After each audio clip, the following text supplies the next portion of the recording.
What's good, YouTube fam? It's your boy Andre Rank Up, and today I'm about to come with you with another top 10 list. And this top 10 list will highlight the worst anime characters of all time, basically. Now, these characters either are generalizations or just cardboard cutouts. They don't serve a purpose, whatever story they are, so that's why they earn themselves a spot on their list. And some of these characters I actually like, just keep in mind. But basically, we're just gonna go ahead and talk about these characters and why these are just bad characters overall and in general. Now, like I said, it's really not much of a thing to really say. If you guys feel differently, just comment by below, alright? So, yeah, let's get this rodeo started. Alright, so to start this list off, I'm gonna start with Naruto's very own Pillar B. And before you guys start raging in the comments on me and whatever you're gonna do, you just gotta realize I in no way, shape, or form expect political correctness or social justice in a Japanese children cartoon. So don't get on me about that. But overall, Killer B is just potential wasted in every single way. He's a brother and the son of political leaders, so he has connections, he has, resources. He's a Jinchuriki. He's a Jinchuriki master. In fact, like, he can actually use it at his will, unlike everybody else. That gives him a lot of advantages, and that should make him integral to the plot. But no, he does nothing. This man literally wants to be the greatest rapper of the shinobi world. Like, come on, bro. Like, it's already bad enough that Asian cultures in general have limited exposure to different races and perspectives of, ways of life. But it's sad to say that I try to give Kishimoto the doubt that he's trying to flesh out his world, but this is not the way. This guy is not the way at all. Like, if I show Killer B to any one of my friends, anime or not, everybody's gonna look at me like, what the hell am I on? Like, really? Like, come on, bros. Like, this is not the way. Just don't do this. He's borderline propaganda at times. I'm not even gonna lie. But yeah, Killer B is a no, man. Just why Kishimoto? Just why would you do this? Alright, so number 9 spot has to go to our archetype, and there's too many to name. So basically, the archetype is that isekai main protagonist. Now, it's so sad because it's like you got this main character who's a weirdo, creeper, pervert, nerd guy, socially awkward, exile, you feel me? He's apparently God gifted. He's chosen in this different world, and he uses his geek mannerisms and his jug finesse his way through situations that he shouldn't even be equipped for. But apparently it's all good and dandy. Like I said, there's way too many characters that fill this archetype. They're just so bland and boring and cardboard copy. Like, it sucks. It's sad to see. I'm gonna just put some images on the screen. You guys know who they are. You know. No need to explain it further. So moving further down the list, I'm gonna have to give it the One Piece's Usopp. Now, Usopp is actually my favorite character from this franchise because he relates so much to one of my friends I actually know. Like, he's a real character. He's a shiesty, a jakey individual, but he wants to be something. He's striving to be something, and that's respectable. He's a coward, but he has heart at the same time. So that's really a potential to be somebody who can stand out and can direct the crowd and really influence a lot of this plot.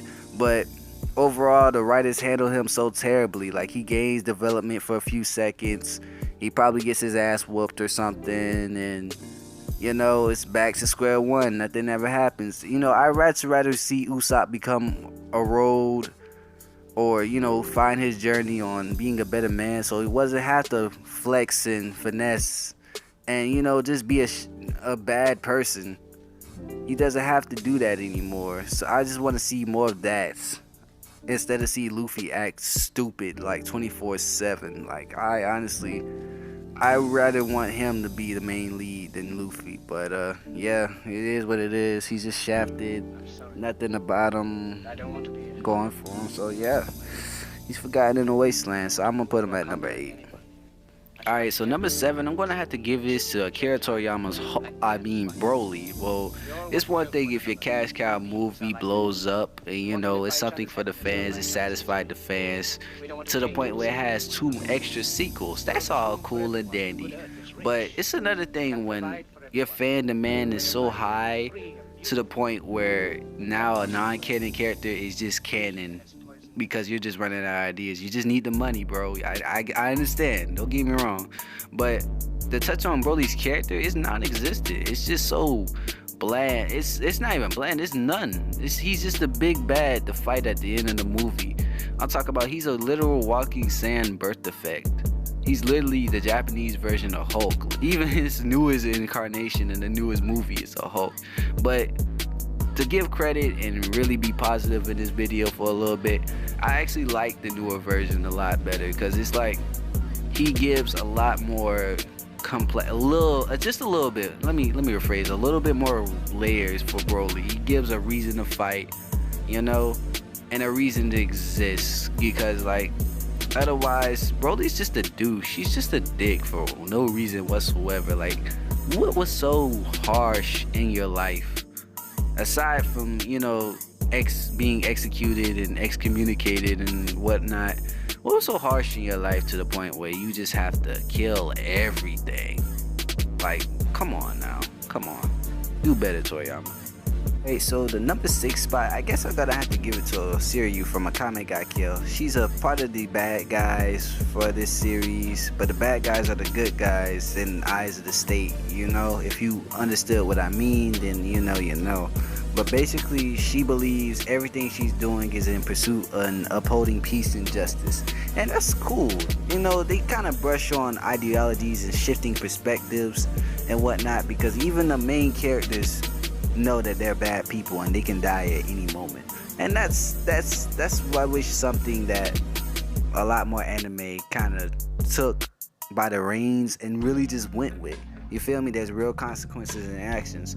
But really, it's sad to say that Siryu, she just doesn't execute well enough with these premises, because now she's just justifying her sick and demented ways. You feel me? She's torturing people. She's just as criminal and vile as people she thinks that she's, you know, hunting down. And there isn't like a Batman dichotomy where you gotta be a monster to hunt monsters. It's just that she literally does enjoy this, the way how she does things. So yeah, Siryu ubiquitous, number 6. At number 5, I'm gonna have to give it to my man Corkus for the Berserk franchise. It's pretty clear that he's unlikable because, you know, the way he acts is very, very conceited, self-centered, and hedonistic. You can tell that he's not the best or most honest of men in this franchise, but neither is everybody else. Everybody has something to work for. They're working towards, you know, Griffith's dream. But mainly his dislike and distaste really comes from our main protagonist, how he interacts with him. He honestly has some type of ill will towards Guts.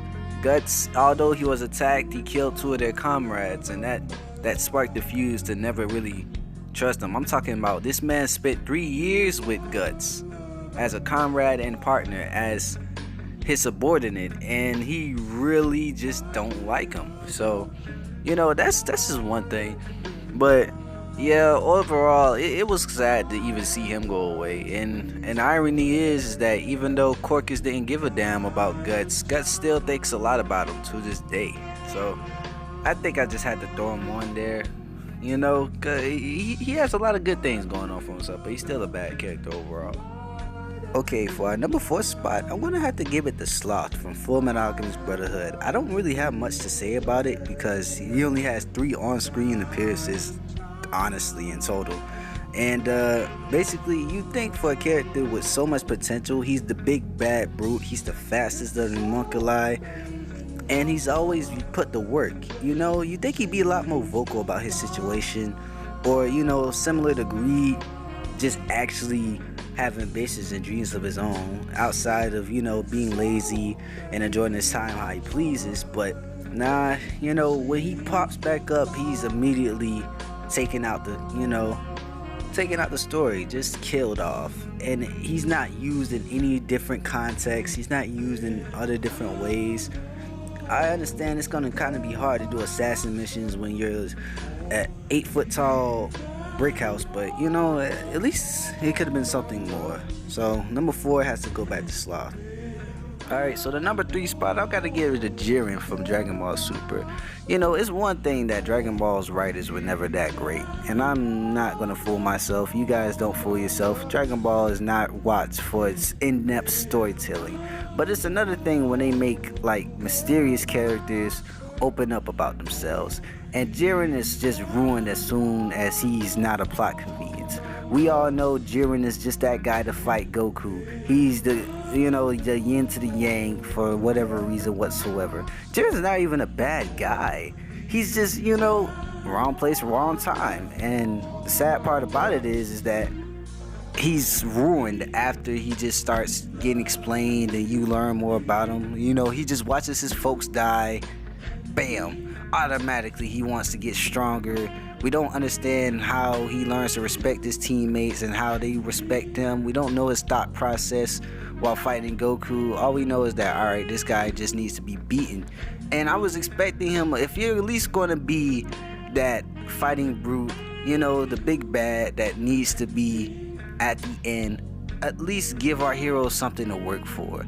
And I'm talking about, he was just thrashing Goku, and I wanted Goku to lose. Honestly, I just wanted Goku to lose and be humbled, so it'll be a good experience.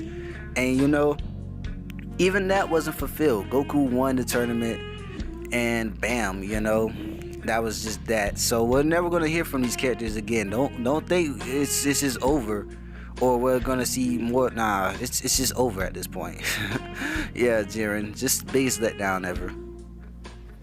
So the number 2 spot, I'm gonna have to give it to my man Wolverine, aka Logan. Bro, like, if you've seen this anime adaptation of Wolverine, this is so watered down. This is so, like, I'm not you know, against changes, and I'm not even gonna act like I care about sticking to the source material at certain points, because it really doesn't matter, you know, as long as the enjoyment factor. But golly, bro, like, all bro cared about was Mariko. This man was literally just so nothing in this plot that made me think, oh man, this man really gives a damn about this girl. Or, you know, like, he doesn't make me raise an eyebrow at all. This is just ill. No, don't ever do this again. And last but not least, the number 1 worst character in anime existence, that goes to my man Funai from the Kaiji anime, bro. Like, this man is so slimy, so hateful. Like, he's so... This is that friend that is so useless in real life, but until it comes to screw you over, he's not even a friend. You can't even consider him an ally at this point. He will sell you out. This is the friend that will do the crime and then tell on you and go home. This is the worst. This is the scum of the earth. Funai, basically, in this series, he's a useless dude. He piggybacks off of our main character, Kaiji. He piggybacks off his talent and his schemes, starts benefiting from it. And the moment it seems like he can make an escape to save himself and his other dude, bro, it's just sad. It's real sad. Bro just takes it. Bro was so slimy and schemy. He deserves this number 1 spot. I really legitimately hated this character. Like, oh my god, man, there's never an anime character that can come close to me hating like I hate a person. Or, you know, I don't even hate people like that. I think this is a first. This is a first, because I never got a reaction out like that. And so yeah, this is my top 10 list of anime worst characters, you know. So yeah, I know you guys seen somebody you probably know, or some new people that you never did knew, but you know, it is what it is. You don't like it, you know, hey, don't cry, just leave a hateful comment in the, you know, description. Yeah, you know, this is a first of many things to come. So yeah, I think you should hit the like button, hit the subscribe button, just tell me about myself. Really, I really want to know what you guys think. I got more videos cooking up. Yeah, I'll see you guys tomorrow. New video, 5 o'clock. All right, Love you. It's your boy Rank Up.